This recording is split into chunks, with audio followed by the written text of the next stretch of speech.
21শে জানুয়ারি কলকাতা চলো অভিযান।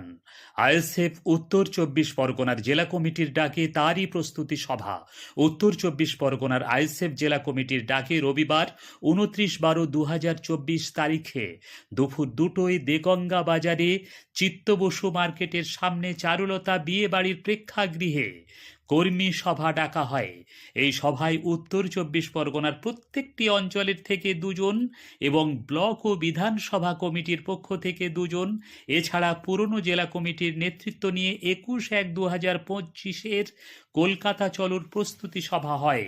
এই দিনের প্রস্তুতি সভায় উপস্থিত ছিলেন আইএসএফের চেয়ারম্যান ও ভাঙড় বিধানসভার এমএলএ নওশাদ সিদ্দিকী, রাজ্য সম্পাদক বিশ্বনাথ মাইতি, উত্তর 24 পরগনার জেলা সভাপতি তাপস ব্যানার্জি, উত্তর 24 পরগনা জেলার সম্পাদক কুতুবুদ্দিন ফাতেহি, দেগঙ্গার রফিকুল ইসলাম সহ সকল নেতৃত্ব এবং কর্মীরা উপস্থিত ছিলেন। বিধায়ক নওশাদ সিদ্দিকী সাংবাদিকদের মুখোমুখি হয়ে কি জানালেন, চোখ রাখুন। এখন আমরা তো বারবার ওই জন্য বলছি, আমাদের পার্টিরও আমাদের গঠন এখন আবার নতুন করে গঠন করছি।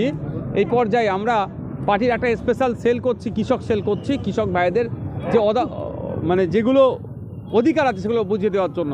দুর্ভাগ্যের বিষয়, ভারতবর্ষের নয় পশ্চিমবাংলার কথা যদি বলি, 70% মানুষ প্রত্যক্ষ পরোক্ষভাবে কৃষিকাজের সাথে যুক্ত, 50% মানুষ সরাসরি কৃষিকাজের সাথে যুক্ত।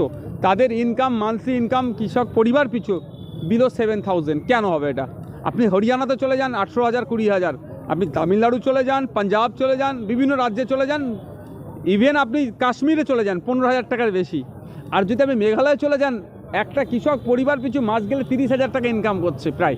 তাহলে আমাদের এখানে কেন 7,000-এর নিচে হবে?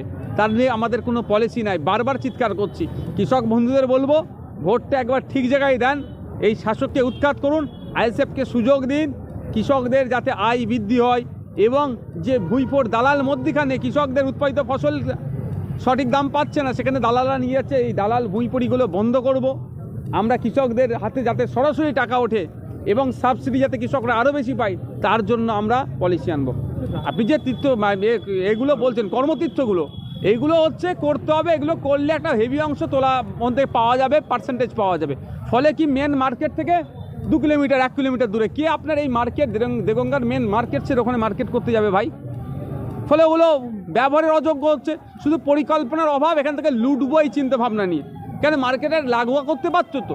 মার্কেটের লাগোয়া করলে হয়তো জমির একটু দাম বেশি হবে, ওখানে যাচ্ছে এই বেশি দামের, কম দামে জমি কিনে বেশি দামের বিল করবে। এইসব অপশাসনের ফলে তো আজকে এই দুর্দিন দেখতে হচ্ছে। ওই কর্মতীর্থগুলো আর ব্যবহারের অযোগ্য হয়ে পড়ে আছে। একদম ম্যাক্সিমাম পলিসি তারা নিয়ে আসছেন, ওই প্রকল্প নিয়ে আসছেন শুধু তাদের স্বার্থ চরিতার্থের জন্য। পাবলিক কীভাবে ফ্যাসিলিটি পাবে, পাবলিক কীভাবে উপকৃত হবে সেই ভাবছে না। যদি পাবলিক উপকৃত হবে ভাবতো, তাহলে আপনার স্বাস্থ্যসাথী কার্ডে যেত না, তাহলে দেগঙ্গাতে সুপার স্পেশালিটি হসপিটাল বানিয়ে দিত। উত্তর 24 পরগনায় আপনার পিজি হসপিটালের মতো, SSKM-এর মতো, চিত্তরঞ্জনের মতো বড় হসপিটাল বানিয়ে দিত।